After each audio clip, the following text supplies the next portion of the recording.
لینا چاہیے. جی السلام علیکم. فیض بھائی، سوریہ گرہن اور چندر گرہن کا بھی بارے کے اندر بہت سی یہ بشگونی لی جاتی ہے، اور شام کے ٹائم میں بچوں کو باہر نہیں نکلنے کا بھی بولا جاتا ہے. اس کی حقیقت کیا ہے؟ میں نے ایک سوال کیا کہ سورج اور چاند گرہن کی کیا حقیقت ہے، جو کہ ہم نحوست کے بارے میں یا لوگ جو چیزوں کو منحوس سمجھتے بات کریں.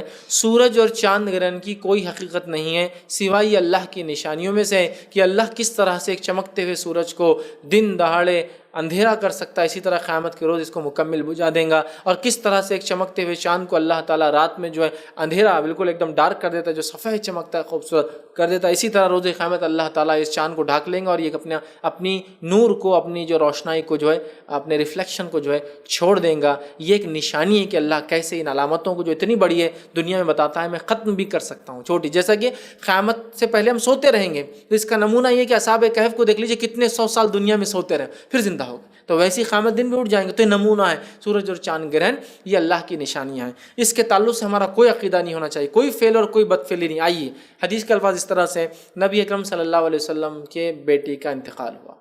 صحابہ نے کہا، اور اس دن سورج گرہن ہو گیا. صحابہ نے کہا نبی اکرم صلی اللہ علیہ وسلم کا بیٹا تھا نا، اس لیے سورج گرہن. نبی اکرم صلی اللہ علیہ وسلم کا بیٹا تھا نا، اس لیے سورج گرہن ہوا. نبی اکرم صلی اللہ علیہ وسلم کو جیسی بات معلوم ہوئی، آپ ممبر پہ کھڑے ہوئے کہا، اے لوگو، سورج اور چاند اللہ کی نشانیاں ہیں، یہ کسی کے جینے اور مرنے سے آتے اور جاتے نہیں ہیں. یہ اللہ کے حکم سے آتے جاتے، کسی جینے اور مرنے سے آتے جاتے نہیں ہیں. تو بہت سے لوگ بولتے ہیں نا، ارے نو مر گئے تو آج دیکھو بارش بہت ہوئی، آسمان رو رہا تھا. کوئی آسمان کسی کے لیے نہیں روتا، کوئی ستارہ کسی کے لیے نہیں روتا، کوئی چاند اور سورج گرہن کسی نبی کے بیٹے کے انتقال پر بھی اپنے کورس کو، اپنے ٹائم کو اور اپنی جو اس کی مدار، اس کے آربٹس میں گھومنا چھوڑتا نہیں. یاد رکھیں. سمجھ رہے آپ اس بات کو؟ تو سورج اور چاند گرہن کی کوئی حقیقت نہیں. ہاں، یہ بات اپنی جگہ ہے کہ سورج اور چاند گرہن جب ہوتا تھا، نبی اکرم صلی اللہ علیہ وسلم، کسوف اور خسوف بولتے ہیں اس کو عربی میں، نبی اکرم صلی اللہ علیہ وسلم اندر جانا پسند کرتے تھے، مسجد میں رہنا پسند کرتے تھے اور نماز پڑھنا پسند کرتے تھے. یاد رکھیے.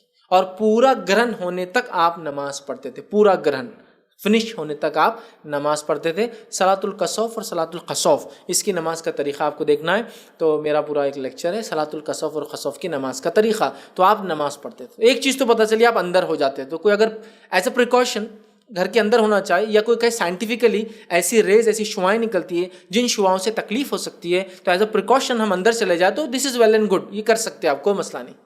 لیکن اس بنیاد پر نہیں کہ چاند تکلیف میں ہے، سورج تکلیف میں ہے، اب اگر باہر نکلیں گے تو وہ ہم پہ شاپت، مطلب ہم کو کچھ تو بھی لگا دیں گا. لوگ یہی سمجھتے ہیں سورج تکلیف میں رہتا بولے گرہن کے ٹائم پہ، چاند تکلیف میں رہتا. جبکہ آپ کو اگر فزیکل میں بتاؤں تو تکلیف میں کچھ رہتا ہی نہیں.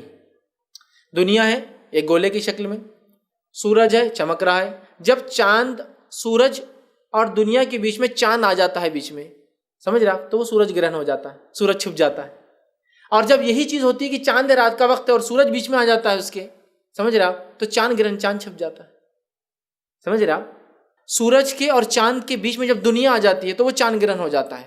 اور اسی طرح جب سورج ہوتا ہے اور چاند اس کے سامنے سے گزر جاتا ہے، ایک دن ہوتا ہے ایسا موقع، تو تب دنیا اس سے جو ہے سورج گرہن ہوتا ہے، مطلب سورج کی روشنی آنا بند ہو جاتی ہے چاند کی وجہ سے. اور دوسرے اس میں یہ ہوتا ہے کہ دنیا بیچ میں، جس سے سورج کی جو روشنی چاند پر پڑ کے ریفلیکٹ ہوتی ہے، دنیا کے آنے کی وجہ سے ریفلیکشن بند ہو جاتا ہے. سورج تو خود اپنی روشنی رکھتا ہے لیکن چاند کی خود کی نہیں، ریفلیکشن ہے.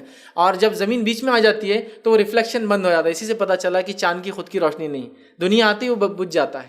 سمجھے آپ؟ تو بہرحال یہ ہے. تو نہ کوئی مشکل میں آتا ہے، نہ کوئی تکلیف میں آتا ہے، نہ کوئی ایک پہ ایک آربٹ میں چلتا ہے، سب اپنے اپنے مدار میں گھوم رہے. سمجھے آپ بات کو؟ تو لہٰذا سورج اور چاند گرہن کی کوئی حقیقت نہیں ہے. بہت سے لوگ بولتے ہیں سورج اور چاند گرہن کے وقت پریگننٹ عورت نے کام نہیں کرنا، چولہا نہیں جلانا، چھری کا استعمال نہیں کرنا، لوہے کا استعمال نہیں کرنا، اوزار کا استعمال نہیں کرنا. چھری کا استعمال کرے تو بچے کا یہ کٹ نکلتا یا انگلی کٹ نکلتی، ایکسٹرا انگلیاں آ جاتے، ایکسٹرا یہ ہو جاتا، بچہ ایسا ہوتا، بچہ ویسا ہوتا. یہ سب بے بنیاد، فالتو، بے بنیاد توہام، وہم، ساری چیزیں بیکار کی. اسلام میں اس کا کوئی عقیدہ نہیں ہے. اللہ تعالیٰ بچوں کو ماں کے پیٹ میں جیسا چاہے بناتا ہے. وہ کٹنگ جو ہوتی ہے وہ بیماریوں کی وجہ سے، کچھ چیزوں کے انڈیولپ ہونے کی وجہ سے، اس کا کوئی سورج اور چاند گرہن سے لینا دینا بالکل بھی، یاد رکھیے، نہیں ہے. رہا مغرب کی بات،